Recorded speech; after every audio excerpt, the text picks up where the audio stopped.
Você tem dúvidas ou quer saber mais sobre uma rotina adequada para bebês e crianças? Sou o Dr. Pedro Amaral, sou pediatra neonatologista e atendo no Grupo Unimed Campo Grande. Oi, meu nome é doutora Ana Carolina Nasser, sou médica, pediatra e neonatologista pela Unimed. Hoje nós falamos um pouquinho sobre a rotina dos bebês e das crianças. Olá, sejam bem-vindos a mais um podcast da Unimed Campo Grande. Hoje nós vamos conversar sobre a rotina das crianças, dos bebês. Estamos aqui com a doutora Ana Carolina Nasser e o Dr. Pedro Amaral. Tudo bem com vocês? Beleza, bom dia, André. Então tá bom. Tudo bom. Ana, vamos começar definindo do ponto de vista técnico. Eu sei que para muitas mães, os filhos com 15 anos são chamados de bebês, né? Mas assim, do ponto de vista técnico, até que idade é um recém-nascido, é um bebê ou uma criança? Mais ou menos até 28 dias é recém-nascido, de 28 dias, se não me engano, até 2 anos é considerado um bebê lactente, tá? Lá em casa eu sou bebê até hoje, tenho 41. Então eu acho que mais ou menos isso, E não é, depois Pedro? dos 2 anos, Depois aí dos considera 2 como anos, criança. exatamente. Isso. Tá. E Pedro, existe uma diferença? Primeira pergunta, a criança e o bebê tem que ter rotina? Sim, sem sombra de dúvida, né? Acho que desde o pré-natal é importante existir essa rotina, né? Então é fundamental para toda a parte de crescimento e desenvolvimento da criança, né? Que as pessoas acabam confundindo. Crescimento é tamanho, peso, tamanho da cabeça. Desenvolvimento é o que a criança vai fazer de acordo com a idade. Certo. Principalmente no desenvolvimento importantíssimo. faz diferença a rotina, sem sombra de dúvida. E que tipo de rotina? É rotina alimentar? É rotina de sono? É de atividade física? Que tipo de rotina deve ser criado? E como que as mães podem aprender isso? Para quem é marinheiro de primeira viagem, né? Quem já teve filho já conhece e tal, mas como pode lidar com isso? Já aprendeu muito na prática, Exato. né? A gente brinca muito no consultório que na fase de recém-nascido não adianta a criança, né, tentar entrar na rotina da família. É a família que vai entrar na rotina da criança. Tudo é muito novo, rotina de aleitamento, rotina de banho, rotina de sono. Então percebe, a gente fala várias vezes rotinas para assuntos diferentes. Que ao longo do dia a família vai se adequar à nova rotina de ter um bebê em casa, entendeu? Entendi. E essa rotina é totalmente diferente. Então, hoje em dia, os próprios pais estão muito crus em saber que o bebê não sabe que dia é dia, noite é noite, e tentam ensinar isso para o bebê. Ok, pode fazer uma rotina, abrir a janela, né? Falar que está de dia, ou durante a noite ir para um ambiente mais reservado, faz de conta que a criança vai realmente dormir, ok, mas nada muito radical, porque o bebê não tem um ciclo sono-vigília, saber que dia é dia, noite é noite. E isso vai acontecer conforme o neném vai se desenvolver. A partir mais ou menos de qual a idade ele consegue, assim, as crianças conseguem identificar que, olha, agora é noite, biologicamente ela vai ter mais sono, porque também pode acontecer o contrário, né? Crianças que já têm essa capacidade e que fazem a inversão do sono-vigília, né? Ou seja, querem dormir de dia e ficar acordados durante a noite, não é isso? Isso é bem comum. Neurologicamente, né, a parte de desenvolvimento cerebral, 4º, 5º mês. Não que ela entenda ou vá respeitar, Certo. mas ela tende a perceber, tá claro, vou ficar acordada. Escureceu, tende a dormir, entendeu? Neurologicamente, mas depende muito de criança, da rotina dos pais e tudo isso, né? E tem criança que não tem nenhuma intercorrência no meio do caminho, acaba atrapalhando o sono. Um bebê que tem refluxo, um bebê que tem cólica, um bebê que tem gases, enfim, isso vai atrapalhar muito esse desenvolvimento. Um bebê que não tem nada, eu já vi bebê de 1 mês, lindo, maravilhoso, ganhando peso, dormindo a noite toda. Eu falo, esse não é o comum, não faça propaganda desse bebê, mas isso pode acontecer. Entendi. E assim, existe alguma situação, vamos pegar aqui nas crianças após 2 anos, que pode atrapalhar o sono? Por exemplo, vamos dar um exemplo aqui, se a criança fica muito na televisão, na nossa época era televisão, talvez hoje a televisão seja meio fora de moda. Fora de moda. Assim, será que o tablet, o celular, né, isso atrapalha um pouco o sono das crianças também? Sem sombra de... Não só das crianças, né? A gente também, a gente sabe que o tempo adequado ali de exposição antes do sono, chegando no máximo 2 horas. O que a gente faz antes de dormir? Checo meu Instagram, meu Facebook, deito e durmo, não é isso? Esse tipo de estímulo neurosensorial para a criança ela acelera, né? Entendi. A gente sempre brinca também, os pais que só encontram com o bebê à noite, brinca de jogar para cima, de pular, de jogar bola. A criança, ela faz um pico de endorfina ali que ela não consegue descansar. Então isso faz parte dessa rotina também, a gente tem que tomar bastante cuidado. Mas hoje, tablet, celular, né? Isso, sem sombra de dúvida, é o maior problema que a gente tem nessa rotina de sono mesmo. No mínimo 1 hora antes de querer começar a colocar a criança para dormir, tem que desligar tudo. Desligar tudo. E aí eu acho que assim, os pais têm uma importância muito grande disso, né, Ana? Que assim, não é para assim, coitado, né? Não vai ficar sem... O menino já foi para a escola, já usou o aparelho durante um bom tempo, né? E agora tem que ter a regra. É isso que a gente está falando de rotina, né? Rotina, às vezes, é seguir algumas regras. Não é uma rotina do ponto de vista estritamente rigorosa, daquele não pode fazer isso agora, cronometrar o tempo da criança, não é isso. Mas estipular algumas regras básicas para que o processo natural seja feito de forma adequada. Ele vai ser feito... adequadamente conforme a rotina. É horário de acordar, horário de dormir, horário de almoçar, horário de jantar. É inevitável que não pode comer vendo televisão ou vendo um tablet. Isso atrapalha também na alimentação da criança. Então, tudo isso tem a ver. Já que você falou agora da parte alimentar, existe diferença entre a rotina alimentar vamos lá, dos 2 meses aos 2 anos e depois dos 2 anos? Você poderia explicar isso pra gente um pouquinho? De acordo com a faixa etária, por exemplo, um bebê recém-nascido, ele tem a rotina dele, vai dormir muito. Então, tem que acordar a criança para mamar? Isso. Depende muito, né? Um recém-nascido saudável, você não vai ficar estimulando, acordando toda hora. Tá fazendo, né, as necessidades, cocô, xixi, tá ganhando peso, recém-nascido de 0 a 28 dias.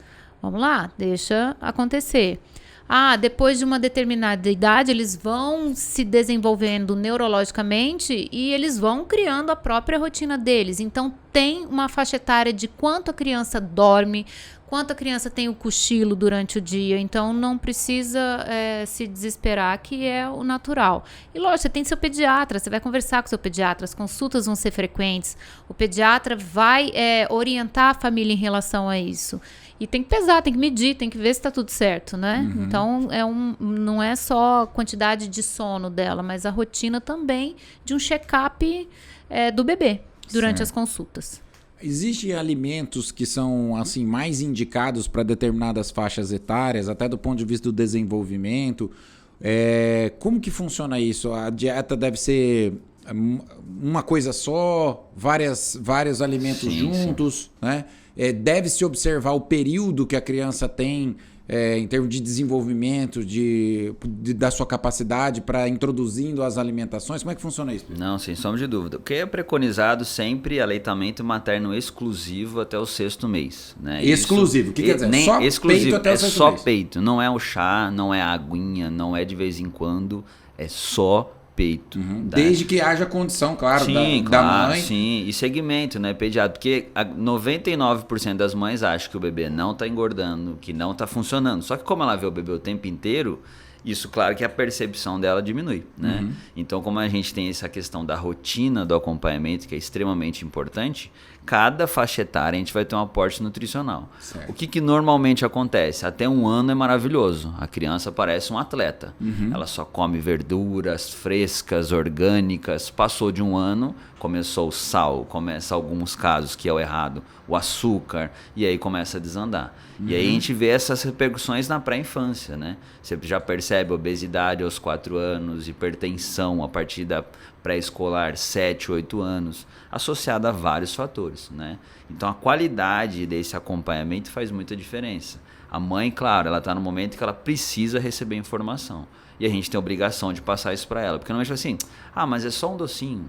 Mas é só uma vez. E aquilo ali, eu pergunto, mas está comendo todo dia? Então come 30 doces no mês. Exato. Aí ela fala, nossa, é mesmo. Então, e aquela velha história, né? Não sei quem fez e não morreu. Que bom. A ideia não era matar, eu acho, né? Então, isso faz diferença, sem sombra de dúvida. Mas cada faixa etária tem o seu aporte de proteína, carboidrato, tudo muito bem definido e específico. Por isso que precisa de acompanhamento. E eu acho que também assim, a rotina familiar de alimentação e a disponibilidade, que a criança não vai pegar o carro, vai ao supermercado e vai escolher lá um alimento integral. Né? Ela não vai dirigir até lá. Sem sombra de dúvida. dúvida. Isso é função dos pais disponibilizar e fazer com que a criança experimente, né? Porque muitas das vezes a e mãe dá o não exemplo, gosta e não quer né? dar para a criança. Sim, e dá o exemplo. A criança, você pode estar comendo qualquer coisa. Se ela para do seu lado e fala, meu pai está comendo, o que é isso aí? Ela, pelo menos ela vai ter curiosidade, né? Vamos dizer assim, durante a gravidez, a gestante comendo bem, ela já passa essa informação pro bebê de que tá tudo certo. Então, a alimentação da criança, o correto é começar com a alimentação correta da gestante. E aí depois, enquanto puérpera, hoje mesmo eu dei uma alta, a mãe falou, doutora, eu posso comer de tudo? Eu falei, depende do que é de tudo. Pizza você não vai comer, não é nutritivo? Vai comer doce? Vai substituir a alimentação? Não, tá errado. Então a gente sabe o que tem que comer, né? Qual o momento que a gente tem que comer? Ninguém vai ser radical, mas a rotina segue o fluxo, não comer doce, não comer fritura, gordura, supérfluo. A gente tem que se nutrir adequadamente e ensinar as crianças. Não adianta nós termos em casa pais que se alimentam mal, querendo que os filhos vão comer bem. O que tem dentro da geladeira? Eu posso comer isso e aqui, você né? não. Frito, você não, porque você não tá na idade ainda. É sempre assim, né? A desculpa é sempre essa. Mas eu comento muito com os pais. Falo assim, é tão bonito o adulto que faz reeducação alimentar. Quer dizer que a mãe dele errou. Porque no momento da educação alimentar ela não fez. E ele se condicionou a ter um consumo errado. E nunca é tarde para correção. Sim. Aí seus filhos vão... E eu acho que também tem uma coisa muito importante, principalmente na criança já dos seus 7, 8, 9 anos, que é o ambiente que ela vive fora de casa também, né? Então, às vezes ela até aprende bastante coisa em casa, só que a hora que chega lá na cantina da escola, ou tem um caso assim emblemático, né, que eu conheço, que assim, a mãe colocava bolacha integral para a criança todos os dias e voltava sem nada. Né? E quando foi descobrir, depois de 2 meses, ela trocava por bolachinha recheada lá na escola com as outras crianças. Né? Então, quer dizer, assim, o ambiente é muito propício a mudar esse desenvolvimento. E aí, assim, a gente teve algumas regras que foram colocadas, né? Na minha época, podia vender Coca-Cola na cantina, qualquer coisa, né? Tudo. Pingo de ouro, aquilo ali era um sal puro, aquele troço lá. Eu não sei se pode ainda isso, mas assim, eu acho que assim, não que seja controlado, mas que seja estimulada o consumo desse tipo de alimento também fora do ambiente domiciliar, né? Não, sem sombra de dúvida, né? As escolas hoje, elas mandam na agenda uma sugestão de cardápio ou uma lanchonete por aplicativo. Então, você tem essas duas opções. Você pode comprar o lanche nutritivo da criança, como pode também ter a sugestão da nutricionista da escola do que mandar para os seus filhos. Até porque, na hora do lanche, eles se encontram. Para não ter essa transferência aí de lancheira de um para outro. E aonde a alimentação é fornecida, né? Porque a gente tem vários tipos de lanchonetes, de escolas com diferente... Onde o lanche é fornecido exclusivamente, por exemplo, no setor público, que ele deve ser o mais bem controlado possível, com um nutricionista para fazer os produtos e tal, para que aquelas crianças se desenvolvam. É muito comum, né? No consultório, por exemplo, a gente tem uma intercorrência. Doutor, meu filho tá com dor de barriga, mas o que foi que ele comeu na escola? Não sei. Mas a senhora não tem agenda, quem que é nutricionista? Eu até brinco, senão é macarrão com salsicha todo dia. Se a senhora não está fiscalizando, vai ser o mais barato todo dia. Exato. Pode ter certeza disso. Então é importantíssimo. E aí parece, não, mas isso é coisa chique. Não, toda escola tem um responsável nutricionista que faz esse segmento pensando em intercorrências. Então não adianta nada. Você tem uma escola, mas você não acompanha, você não sabe. O seu filho come o quê? Não sei. Não, vou ver aqui. Não, a senhora tinha que ter visto isso antes de entrar aqui na consulta. Como é que a senhora vai ver agora que o seu filho consumiu para talvez a gente pensar numa alergia, numa intolerância? Isso é extremamente importante também. Então, você tocou num assunto legal que é assim, não só o desenvolvimento, a alimentação é fundamental para o desenvolvimento, para a constituição muscular, óssea, neuronal, né, do cérebro, mas também o estímulo excessivo a determinados alimentos pode provocar, como você mesmo disse, alergias, né? Isso aí é muito importante, intolerância, né? Sem sombra de dúvida. E a gente tem outras vertentes, né? Veganos, ovolácteos, que a gente tem que ter um segmento ainda mais específico, porque ela é diferente da grande maioria. Então a gente tem que tomar mais cuidado ainda com essas suplementação de vitamina, um check-up aí, pelo menos Você está falando para quem não tem a alimentação completa, fazer a suplementação. Não é toda criança que precisa. Toda criança precisa de suplementação, dependendo da faixa etária. Você tem recém-nascido, vai tomar vitamina D, claro. Depois de 3 meses vai associar o ferro, normalmente. E especificamente quando a mãe, por exemplo, é vegana, a gente precisa adequar ainda mais outra vitamina para a criança, para o bebê. Certo. Senão ele vai ter deficiência e isso é nítido na saúde do bebê.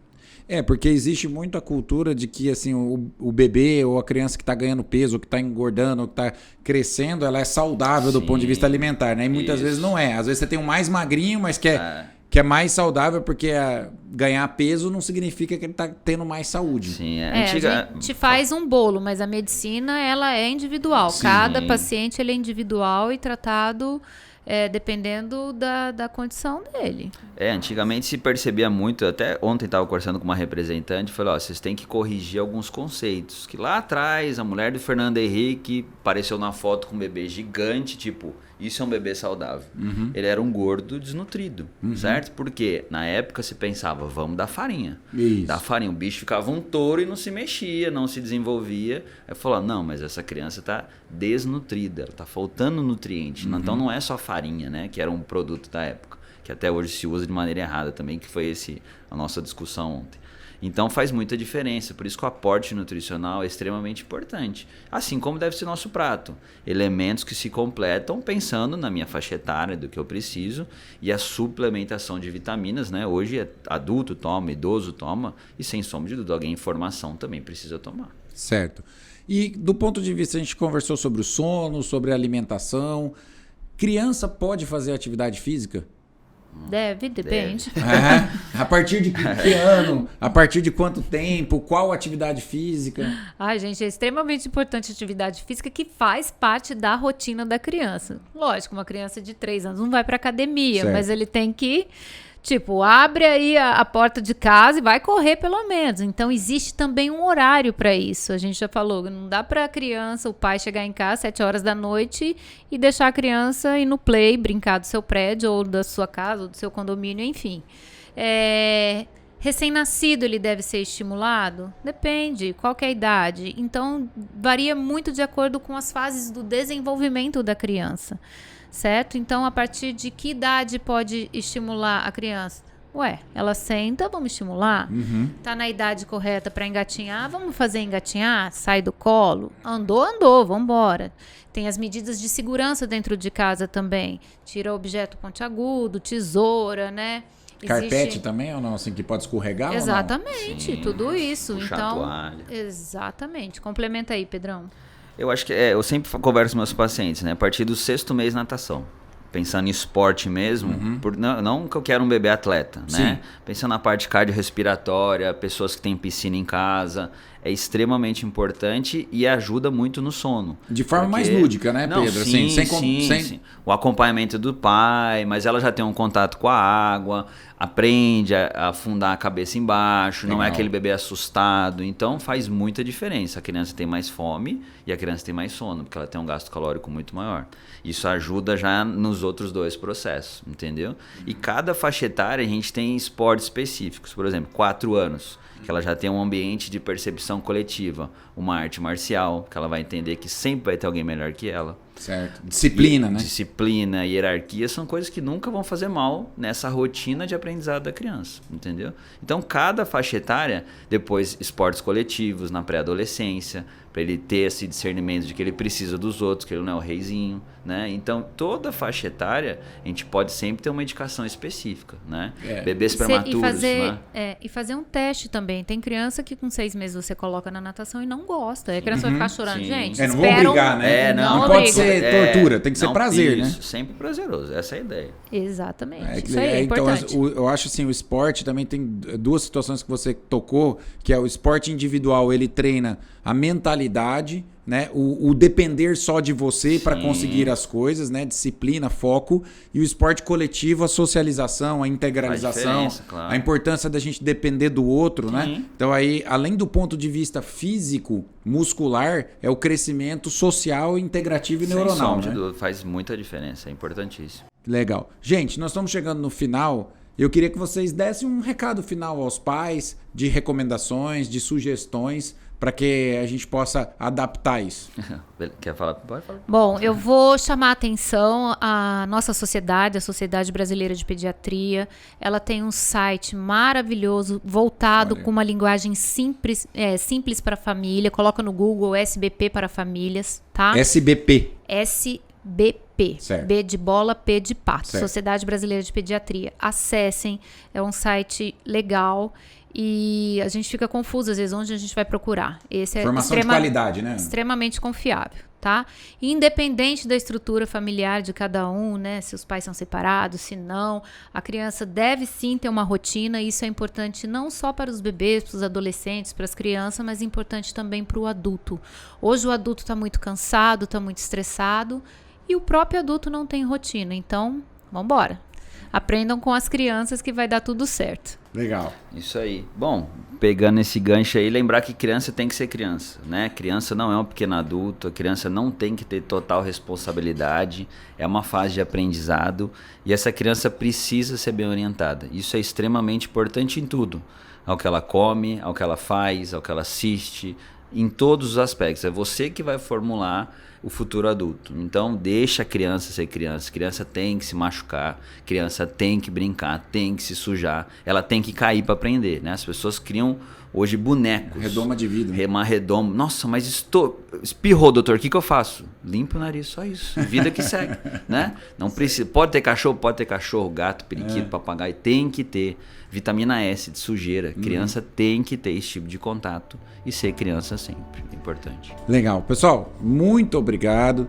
Se vocês, como eu, gostou bastante do vídeo, dê um like, encaminhe para os seus colegas, para os seus amigos e até os próximos episódios. Um abraço.